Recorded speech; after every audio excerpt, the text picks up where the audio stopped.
Assalamualaikum warahmatullahi wabarakatuh.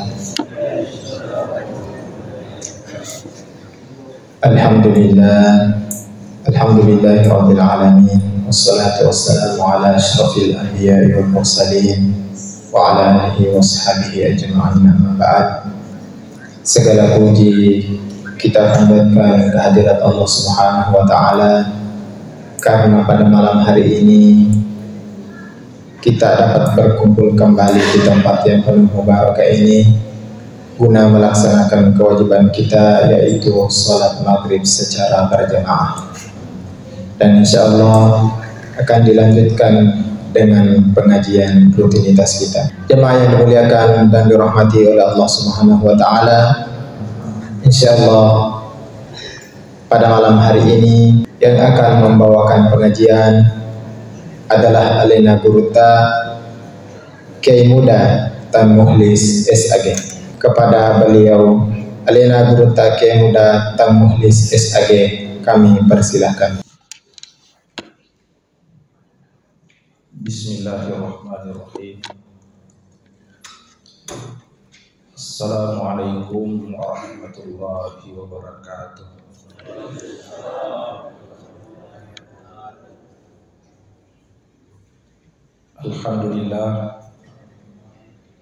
Alhamdulillahi rabbil alamin,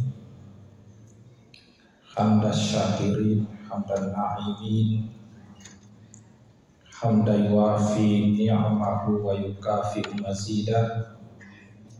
Ya Rabbana lakal hamdu kama yanbaghi li jalali wajhikal karim wa asimi sultani. Assalatu wassalamu ala asyrafil anbiya'i wal mursalin, imamil muttaqin, sayyidina wa maulana Muhammadin khatamil anbiya'i wal mursalin, wa ala alihi wa sahbihi ajma'in, amma ba'd.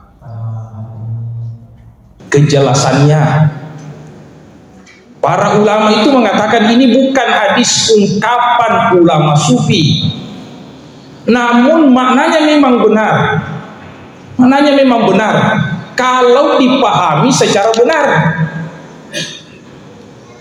Karena ada juga yang paham kalimat ini dipahami salah. Nigi majapui alena najapui tepuana, sehingga banyak orang yang belajar sufi tasawuf nasan alena, ketika naliar melok na dalami alena nasan alena buang, itu yang salah ya. Nasan alena buang, kau majapui alena majapui itu pengatakan nasan alena buang. Tidak begitu pemahamannya yang benar. Maka kita juga perlu buka-buka bagaimana pendapat ulama tentang ungkapan itu.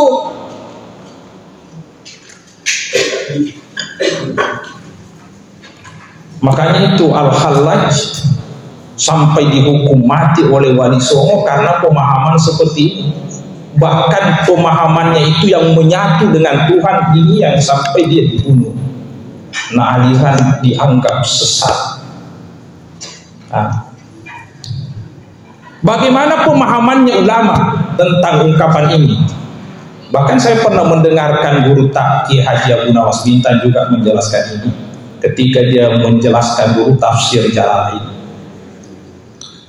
Kalau Imam Asyuyuti menjelaskan ini, saya mau kutip pendapatnya Imam Asyuyuti.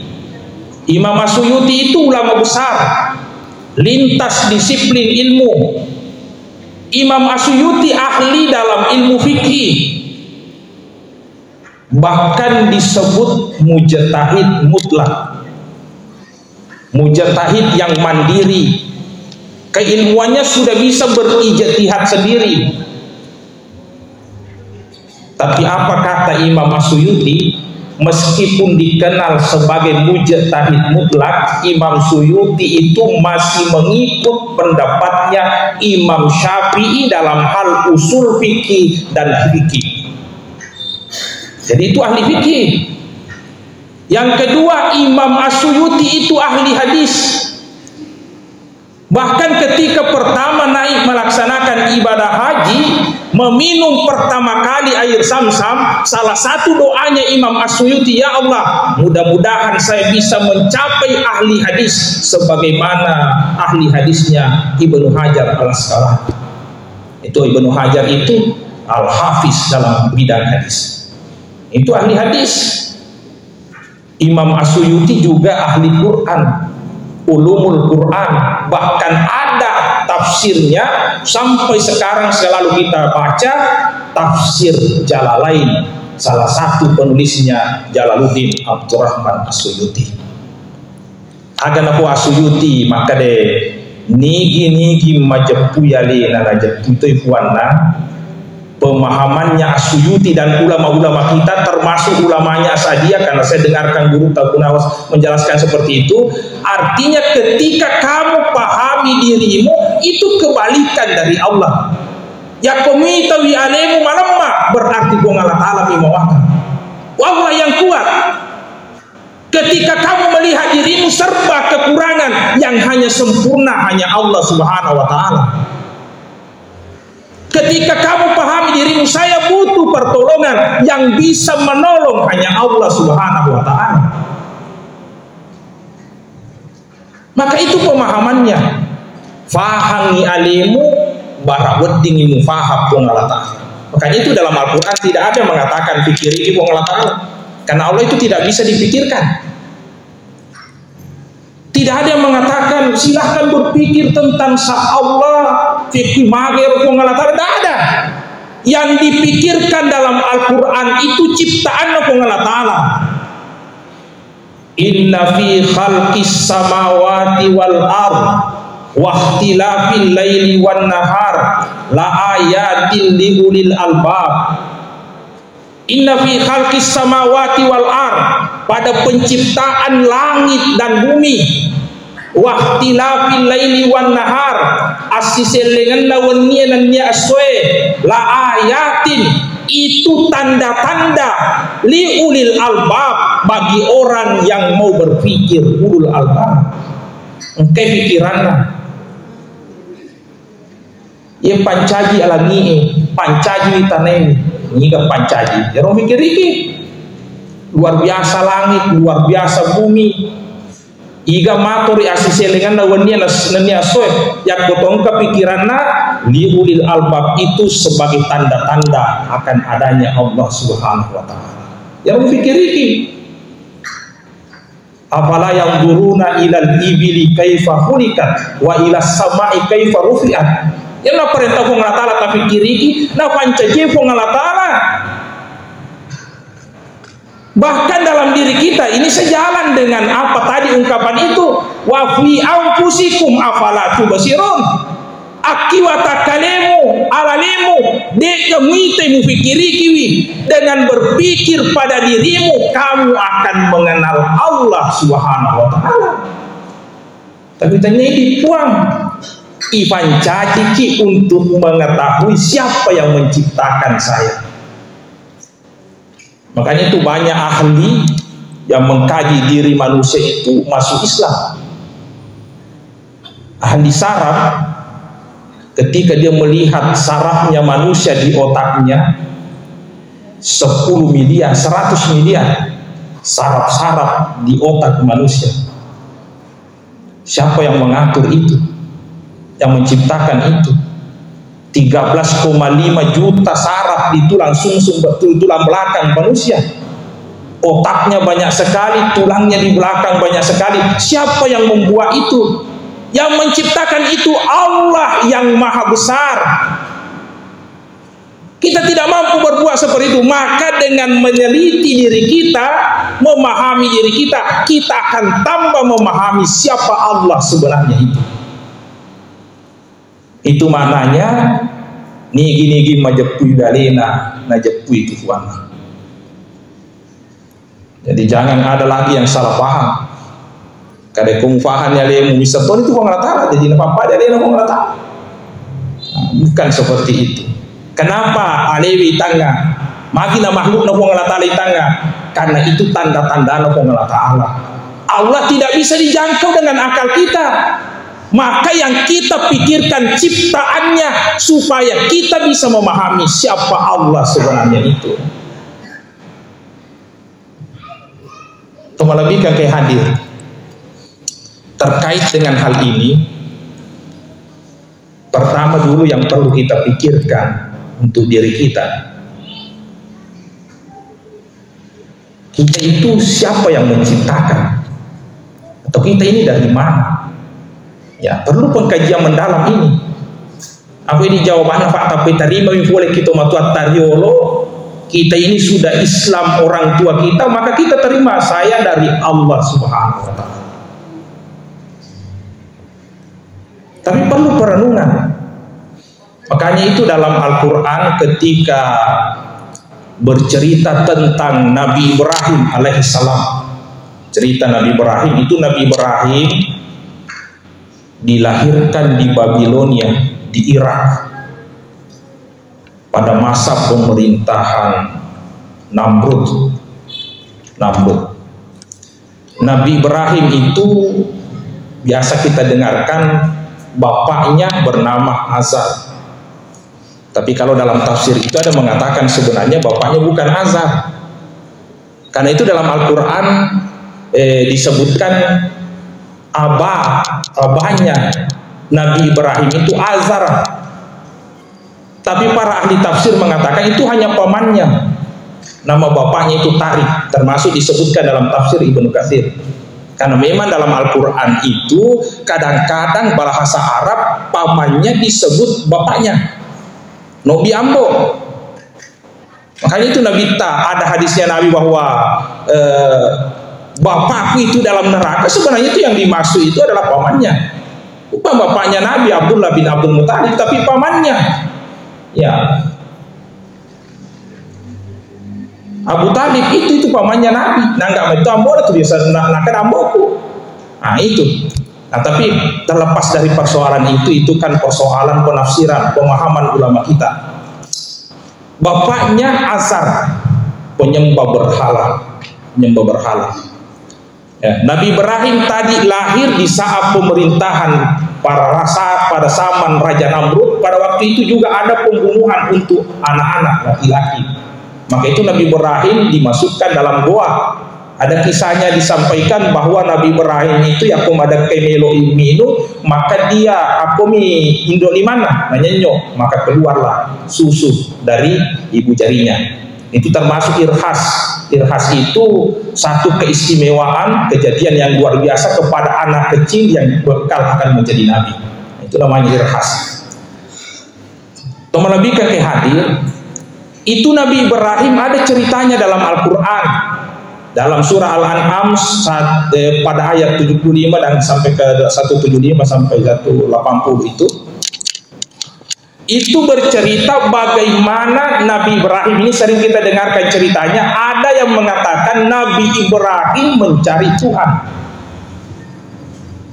Apa ia rawawana Nabi Ibrahim itu dia menyembah berhala, menyembah matahari, menyembah bintang, menyembah bulan, banyak sekali yang dia sembah. Itu kaumnya Nabi Ibrahim. Makanya ada itu dalam Al-Quran menceritakan bahwa ketika matahari terbit, ya, falamma ra'a syamsa basidatan, ketika dia melihat matahari terbit, qala, kata Nabi Ibrahim, hadza rabbi, inilah Tuhan saya, hadza akbaru. Falamma afalat, ketika matahari itu tenggelam, matahari sudah tidak ada, ya, maka Nabi Ibrahim, ya qaumi, wahai kaumku, inni bari'um mimma tusyrikun, saya berlepas diri dari apa yang kalian sembah, kemusyrikan yang kamu lakukan. Ada agak senang yang menjelaskan sejarah ini, mengatakan Nabi Ibrahim itu yang mencari Tuhan. Tapi kalau coba dibuka kitab-kitab tafsir, itu cerita-cerita dalam bahasa Indonesia yang sering kita dengarkan. Tapi kalau kita buka kitab asli tafsir, sebenarnya itu bukan Nabi Ibrahim yang mencari Tuhan. Kalau begitu ceritanya dianggap Nabi Ibrahim awalnya tidak kenal Tuhan, ateis, tak bertuhan. Baru dia menemukan Tuhan. Padahal seorang nabi itu sejak kecil sudah diberikan bimbingan oleh Allah. Tapi ucapan-ucapan yang dikatakan Nabi Ibrahim ini hanya bantahan terhadap kaumnya. Bantahan terhadap kaumnya. Apa ya kaumna Nabi Ibrahim menyembah matahari. Ina padani kaumna. Oh, iya na musompa matana soy. Malopui. Iya na muasap wangi. Ketika matahari terbenam, dia mengatakan, "Ko iya de ulo sompa ya kota dengi. Ko iya de melo sompa ya ko anu degaga." Masa kita mau menyembah yang tidak ada? Saya berlepas diri dari kemusyrikan yang kamu lakukan sekarang ini. Itu hanya bantahan terhadap kaumnya. Jadi perbuatan kaumnya yang dibantah oleh Nabi Ibrahim, tapi cara bantai kaumnya nalengi pikiran. Masa kamu sembah matahari meskipun besar, tapi ini kan hilang. Kamu sembah bulan, tademato, bintang juga hilang. Masa kamu sembah yang seperti itu? Bahkan ada buku yang berjudul The Prophet, bercerita tentang Nabi Ibrahim itu. Ceritanya Nabi Ibrahim ketika bapaknya membuat berhala dari kayu, Nabi Ibrahim mengatakan, "Kalau Tuhan terbuat dari kayu, kenapa kamu menebang kayu? Kalau Tuhan itu mampu menciptakan yang bernapas, kenapa dia tidak bernapas? Kenapa dia tidak hidup? Kalau dia mampu menghidupkan, kenapa bisa Tuhannya tidak hidup?" Itu yang dikatakan Nabi Ibrahim. Dia oleh mati asar. Artinya bantahannya Nabi Ibrahim ini napa pikiri ambokna, napa pikiri kaumnya. Inilah yang harus kita lakukan, mengenal Allah. Kita berpikir tentang aga napa jadi Allah Ta'ala supaya tambah keimanan kita kepada Allah. Jadi pikirkan, iya napa jadi kapung Allah Ta'ala. Berarti kona pancajika itu pancaji ya kilo-kilori ya ri pancaji iweri-weremi. Jadi ako macaki wah ya ro macanaku ifindra ni ma ye cete lada mi bandingkan mi buat pancajika ya ko yasang ya lewe mawatan woi mawata ka wasang aleku. Tapi Findra ni mak ya kekuatannya mawa tapi buang Allah Ta'ala buat pancainya kan. Maka itu kita tidak boleh sombong. Tidak boleh sombong. Makanya itu Allahu Akbar, hanya Allah yang maha besar. Nampi itu dalam tafsirnya Fakhruddin Ar-Razi, Bismillahirrahmanirrahim. Nafa mulai buang Allah Ta'ala dengan huruf ba tetik se timbung riawan, mengingatkan ancajingan narupatawe boleh mikiwai si tetik matunai ni pancaji kipuang Allah Ta'ala mancaji rupatawe. Makanya kalian jangan sombong. Itu tuh melebihkan ke hati. Yang pantas merasa besar hanya Allah. Yang pantas dikatakan Allahu Akbar hanya Allah. Manusia diciptakan, dititipi oleh Allah kekuatan, harta, jabatan, titipan-titipan dari Allah Subhanahu wa Ta'ala yang menciptakan manusia. Ini yang perlu kita sadari semua. An-nasu min Adam wa Adama min turab, la fadla li arabiyyin ala ajamin wala li abayadin ala aswadin, inna akramakum indallahi atqakum. Itu rupatawe boleh mana Nabi Adam. Nabi Adam min turab, dari tanah, diciptakan oleh Allah dari tanah. La fadla li arabiyyin ala ajamin, desagaga alabiran nahunangi ya ajam dibanding orang-orang Arab. Tidak ada kemuliaan orang Arab dibanding orang-orang ajam. Wala li abayadin ala aswadin, degaga kemuliaan nahunangi makulit mahutewe dibanding yang berkulit hitam. Inna akramakum indallahi atqakum, sesungguhnya yang paling mulia di antara kalian atqakum, yang paling bertakwa kepada Allah. Jadi ini yang perlu dulu kita perhatikan. Yeroi di pancaji di Allah Ta'ala. Kero di ami pancaji ini berarti ada yang menciptakan, yaitu Allah Subhanahu wa taala. Pemacaji ki berarti pinter-pinter ini, iwere-were ini, ya kilo-kilo ini, tidak ada yang pantas merasa besar kecuali Allah Subhanahu wa taala. Yang kedua, atau melebihkan ke hadir, kita itu manusia harus mengakui kelemahan kita, melemah kita. Ya, manusia itu lemah. Yang kuat hanya Allah Subhanahu wa taala. Makanya kita hanya pantas meminta pertolongan kepada Allah. Makanya itu kemarin saya sudah sampaikan, iyyaka na'budu wa iyyaka nasta'in. Ya, iyyaka na'budu, magi nombriolo objeknya. Iyyaka na'budu. Harusnya itu na'budu, kami menyembah kepadamu, bukan kepadamu kami menyembah. Kalau dalam konteks kalimat yang normalnya, tapi Allah ajarkan iyyaka na'budu. Kenapa iyyaka mundriolo? Ketika didahulukan objeknya, berarti cuma itu yang disembah, tidak ada selainnya. Kalau saya mengatakan na'buduka atau na'budu iyyaka, bisa saja saya menyembah Allah, saya juga menyembah selain Allah. Tapi kalau iyyaka na'budu, berarti cuma Allah yang disembah dan tidak menyembah yang lainnya. Allah yang menciptakan kita, berarti hanya sepantasnya Allah yang disembah. Allah yang kuat, maka sepantasnya hanya Allah yang conroy melotu. Karena itu mata poin sudah paham Allah sebenarnya, aja nak yon remelo tulus ini Allah Taala. Jangan seperti kaumnya Nabi Ibrahim yang menganggap banyak Tuhan, banyak yang berkuasa. Maka dari Ibrahim kiambona, Abah, kalau banyak yang berkuasa, banyak Tuhanmu, saya khawatir Yakub tujuh kuasa dia macam ibu lagi. Bagaimana dengan saya? Masalah itu Yakub tujuh ya kuasa dia, nah lagi nelori kuat lagi, ya ada rasa itu.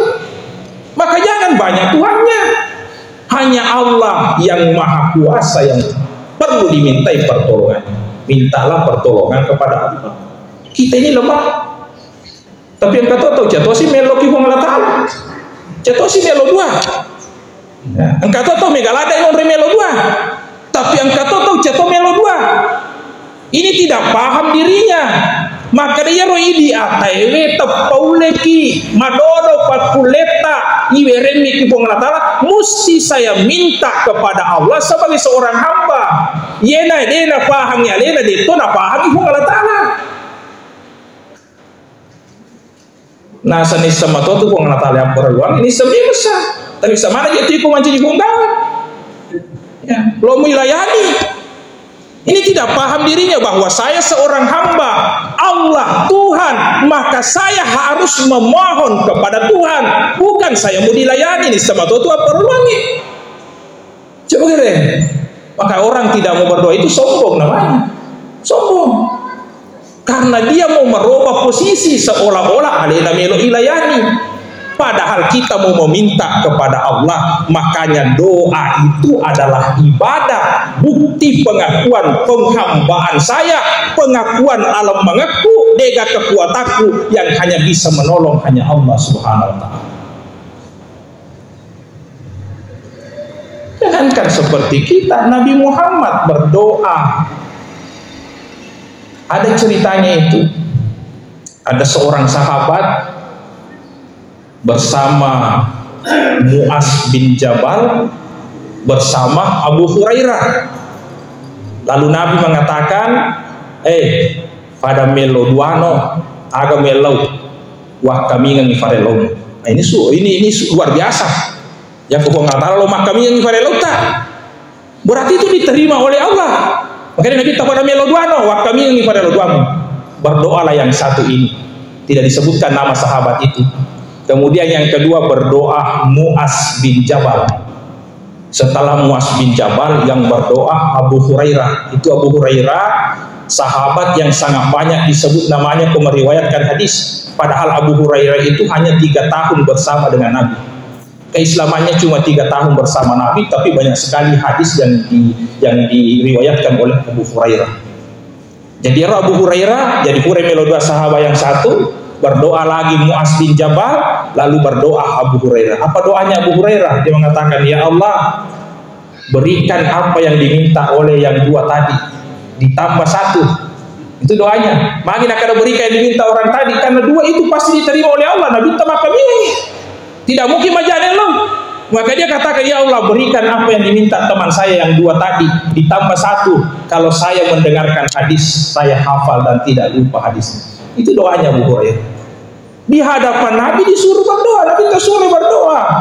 Nabi yang mengaminkan doanya, berdoa bersama. Itu kita disuruh doa bersama. Iyyaka na'budu wa iyyaka nasta'in, fa usompai ditombe lo tulungi buang. Ihdinas siratal mustaqim. Ihdinas siratal mustaqim, itu tunjukkan jalan yang lurus. Ya, kita berdoa lalu bersama-sama jamaah mengatakan amin, terimalah ya Allah. Berdoa bersama dalam salat itu. Kita berdoa bersama. Ya, dan banyak doa disebutkan dalam Al-Qur'an itu dalam bentuk jamak. Artinya kita berdoa dalam bentuk berjamaah. Jadi berdoalah kepada Allah sebagai bukti pengakuan saya kepada Allah Subhanahu wa taala, saya lemah. Minimal yaitu kudine terima pada farelo buata, dia naliki pengala taala kulino, na taro talonki farelo buata pengala taala akhirat. Ya itu, dan disiapkan pahala yang besar. Jadi tidak ada ruginya itu orang berdoa. Bahkan ada hamba itu karena dicintai oleh Allah sampai belum diberikan yang dia minta, supaya setiap malam dia bangun setiap malam madarari ki Allah menangis berdoa. Allah suka dengan tangisannya, Allah suka dengan ratapannya, karena dia cinta itu hambanya. Jangan pikir kongkana ya lo tapana ni tabung Allah karena aku tidak ada kau Allah, tidak. Justru ada yang tidak dikabulkan cepat karena Allah sangat cinta kepadanya. Nah, puji Allah Ta'ala dararina setiap malam, zikirnya setiap malam, tahajudnya setiap malam, yang lebih khusus karena dia butuh pada Allah Subhanahu wa Ta'ala. Itu tuh melebihkan kehadiran. Kita pengakuan kita lemah, kita ini lemah. Jadi itu tadi kita tahu bagaimana Allah Subhanahu wa taala yang menciptakan kita. Kita diciptakan ini lemah, ipin-ipin Allah taala. Kita punya banyak kesalahan, kekurangan, maka kita harus minta kepada Allah Subhanahu wa taala. Seharusnya yang kemudian selanjutnya yang perlu juga kita tahu, kenapa Allah ciptakan kita. Salah satu tujuannya Allah menciptakan kita, wa ma khalaqtul jinna wal insa illa liya'budun. De upancaji wijinge dan nia rupa tawe, kecuali saya tujuannya untuk menyembah kepadaku. Jadi na pancaji ki Allah taala pe pahangi ancaji ngata untuk menyembah Allah. Makanya itu tujuan hidupnya manusia itu bagaimana beribadah kepada Allah. Dia abudun, beribadah kepada Allah. Itu tujuan hidup kita. Makanya itu melebihkan ke hadir, setiap langkah kita usahakan bernilai ibadah. Apa tanya yaitu bawang yasem ibadah ya kotojo ke masempaja bawang. Tomon roba mataru-taru ki masih gie. Tomon roba baca Quran masih kiri mataru-taru, bukan cuma itu. Namo tojo kadangkang wedi toki mapamule ta salina bolata gang kali suta, semuanya jadi ibadah. Bagaimana caranya? Misalnya bolata dengan niat yang baik mencari harta karena Allah. Loka pandri keluargaku, loka pandri anak-anakku, yerui sampai anu halala anu madicing. Maka sejak ditinggalkan rumahnya sampai selesai perdagangannya, lesuki bolanya, itu jihadnya kepada Allah Subhanahu wa taala. Mencari nafkah yang halal. Jadi itu orang yang beriman itu setiap hidupnya langkahnya itu beribadah kepada Allah. Pada cinggiatan, tomagalung, joka dangkang, tojo kasih boleh niat yang bagus, itu semua ibadah. Ini bukan cuma yaitu ibadah yang ketemu ngaji masam pada bawah, tapi itu semuanya bisa menjadi ibadah. Saya tidak ciptakan jin dan manusia kecuali hanya untuk beribadah kepada Allah. Maka usahakan semua kegiatan kita bernilai ibadah di sisi Allah Subhanahu wa taala. Bahkan rekreasi itu bisa jadi ibadah ketika kita jadikan sebuah zikir, kita jadikan sebuah tafakkur kepada Allah. Yang melihat air terjun dia yakin bertafakur betapa kuasanya Allah Ta'ala yang menciptakan alam yang seperti itu, mengingatkan kita kepada Allah Subhanahu Wa Ta'ala, menambah keimanan kepada Allah Subhanahu Wa Ta'ala. Jadi semuanya bernilai ibadah. Terakhir yang saya mau sampaikan, ya, bahwa kita itu manusia sifatnya tidak kekal. Yang kekal itu hanya Allah. Jadi kalau paham ya letak bahwa saya ini tidak kekal, yang kekal itu hanya Allah. Akhirnya kehidupan saya adalah kematian. Saya itu akan mati. Ini perlu kita sadari. Yang kekal hanya Allah. Diri kita ini akan musnah semua, hilang semua. Kullu nafsin dha'iqatul maut.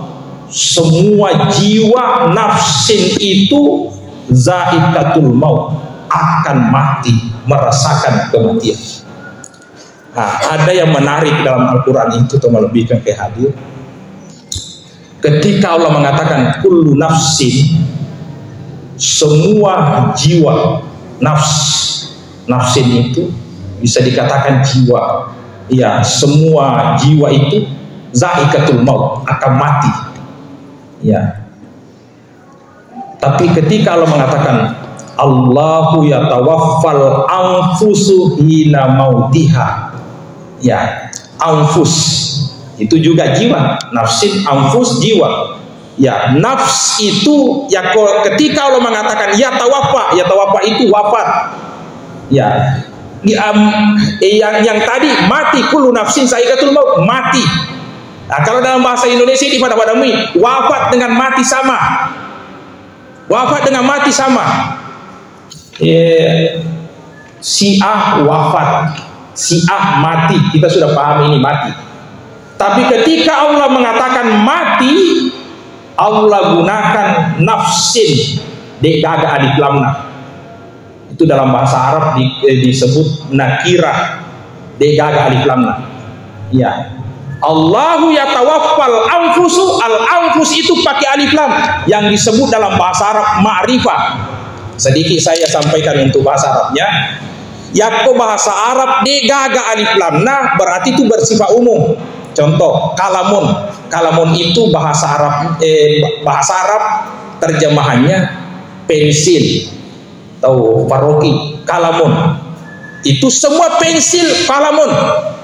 Tapi kemakada al kalamu setimi pensil yang saya masuk, pensil itu tertentu pensilnya. Tapi kemakada kalamun semua pensil bisa masuk di situ. Tapi kongka alif lamna berarti hanya pensil ini tertentu pensilnya. Ketika Allah mengatakan semua jiwa mati, semua yang berjiwa itu mati, dia gagal alif lamna, semua yang ada jiwanya pasti mati. Tapi Allahu yatawaffal anfus, yang wafat itu hanya jiwa-jiwa tertentu karena pakai alif lam. Ya, hanya jiwa-jiwa tertentu yang wafat. Biasanya wafat mengalami kesempurnaan. Maka kita mengharapkan itu nanti kita mati mendapatkan kesempurnaan, kenikmatan dari Allah. Itu karena kita sudah tahu bahwa saya nantinya akan hilang di dunia ini. Yang kekal hanya Allah. Tapi saya mau kembali menghadap kepada Allah dalam kondisi jiwa saya apakah sempurna nanti, sempurna kenikmatan saya atau bagaimana? Ini yang perlu menjadi perhatian kita. Jangan sampai kita kembali kepada Allah tapi kembalinya itu hanya tersiksa, susah. Yang kita mengharapkan kembali kepada Allah dalam keadaan mendapatkan kesempurnaan, kenikmatan dari Allah Subhanahu wa Ta'ala. Maka ini yang perlu kita pikirkan, bagaimana kembalinya kepada Allah dalam keadaan mendapatkan kesempurnaan. Jadi makanya itu kalau Quraisy Shihab mengatakan kematian manusia itu bagi orang beriman itu nikmat, karena dia tinggalkan yang tidak sempurna menuju ke kesempurnaan.